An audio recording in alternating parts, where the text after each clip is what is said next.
Au Gabon, le président de la commission de surveillance du marché financier de l'Afrique centrale, l'ambassadeur Nagoum Yamassoum, a reçu le 17 mai 2021 le président de la Banque de développement des États de l'Afrique centrale. Cette rencontre a permis aux deux entités d'aborder les questions d'intérêt commun pour le développement du financement des entreprises et des États de la sous-région. Les échanges ont porté sur les sujets d'ordre technique de leurs activités respectives.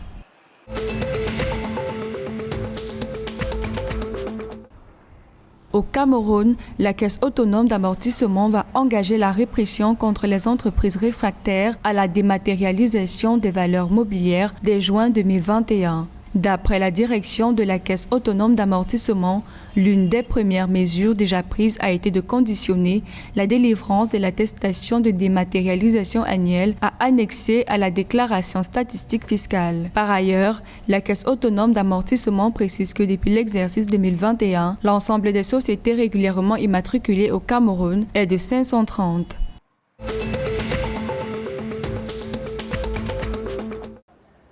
En République centrafricaine, plus de 2 millions de personnes souffrent d'une insécurité alimentaire aiguë, élevée et croissante selon le Programme alimentaire mondial des Nations unies. D'après ce rapport, plus de 2,2 millions de personnes, dont la plupart en zone rurale, sont confrontées à des niveaux sévères d'insécurité alimentaire aiguë et ont besoin d'un soutien urgent pour éviter la perte de vie et de moyens de subsistance. Ces derniers ajoutent par ailleurs que plus d'un dixième de la population, soit plus de 630 000 personnes, sont en situation d'urgence.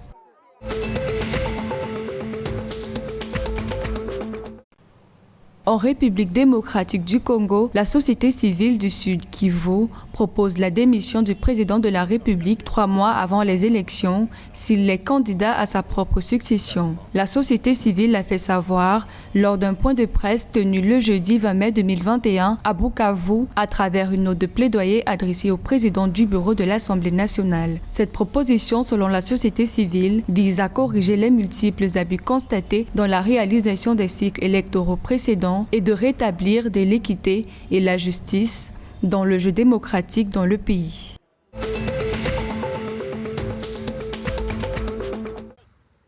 Au Tchad, les autorités ont positivement accueilli la sage décision prise par le Conseil de paix et de sécurité de l'Union africaine lors de sa réunion du 14 mai. L'institution panafricaine a en effet décidé de ne pas prononcer de sanctions sur la mise en place du Conseil militaire de transition au Tchad. Le ministre des Affaires étrangères, Chérif Mahamad Zen, a par ailleurs salué les conclusions pertinentes du rapport de mission de l'Union africaine de ne pas assimiler le pays à un changement anticonstitutionnel. Un changement selon des autorités qui allaient plonger le Tchad dans un chaos sans précédent.